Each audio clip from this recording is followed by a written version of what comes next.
Halo, selamat siang Budi. Perkenalkan, nama saya David Revaldi Santo dari kelas PS 11 IPS 3. Saya akan menyelesaikan tugas yang diberikan kepada saya, yaitu tentang mitigasi bencana.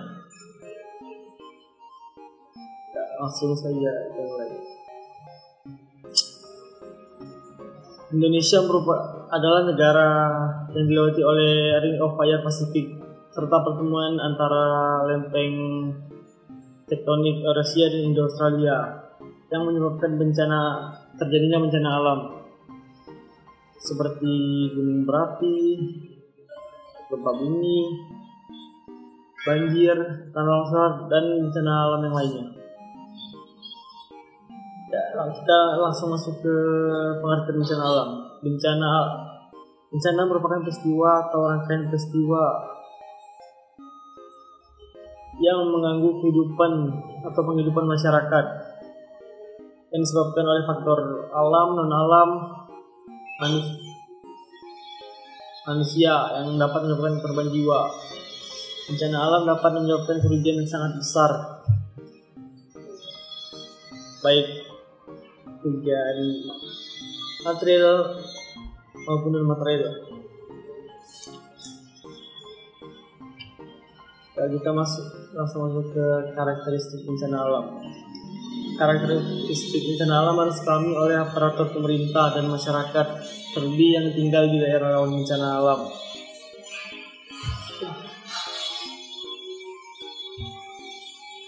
Terlebih dari mendekat dengan yang tinggal di daerah rawan bencana alam. Upaya untuk mengetahui karakteristik bencana alam merupakan upaya dari mitigasi. Sebagai pengenalan, kita dapat mengetahui karakteristik bentuk ancaman dan langkah-langkah yang harus diambil untuk meminimalisir kerusakan dampak yang ditimbulkan dari bencana. Menurut Badan Nasional Penanggulangan Bencana Alam, ada beberapa jenis bencana alam seperti gempa bumi, tsunami, guguran gunung berapi, tanah longsor, banjir, kekeringan, angin topan, gelombang pasang, dan kebakaran. Persebaran daerah rawan bencana alam di Indonesia.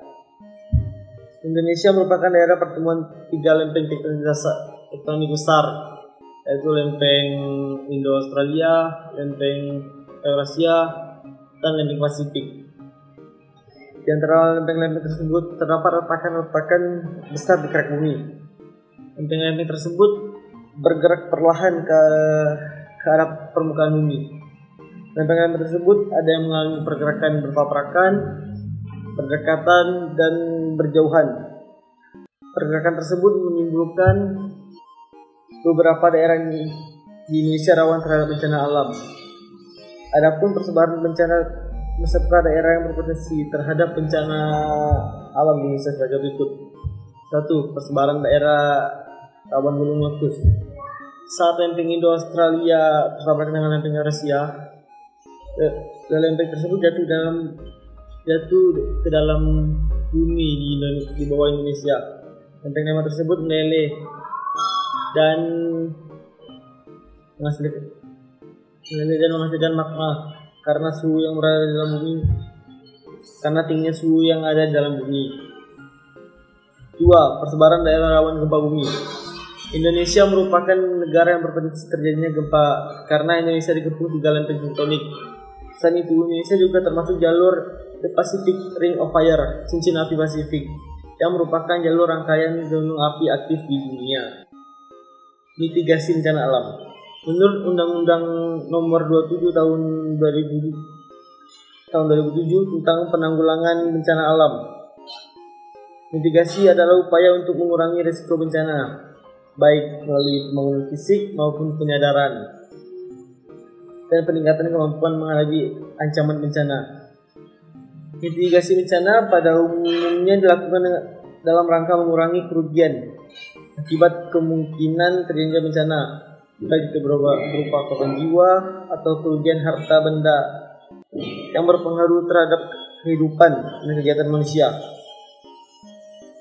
Selain itu, mitigasi bencana umumnya juga dimasukkan untuk mengurangi konsekuensi dampak lainnya akibat bencana seperti kerusakan infrastruktur, terganggunya kegiatan sosial, dan ekonomi masyarakat. Ya, termasuk yang kelima, kelembagaan penanggulangan bencana alam.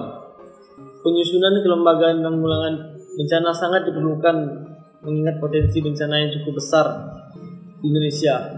Berbagai lembaga penanggulangan bencana harus memberikan prioritas yang proporsional terhadap ketiga tahap penanggulangan bencana tersebut, khususnya pada tahap mitigasi, rekonstruksi, dan rehabilitasi. Adapun beberapa kelembagaan penanggulangan bencana alam sebagai berikut. 1. Kementerian Sosial.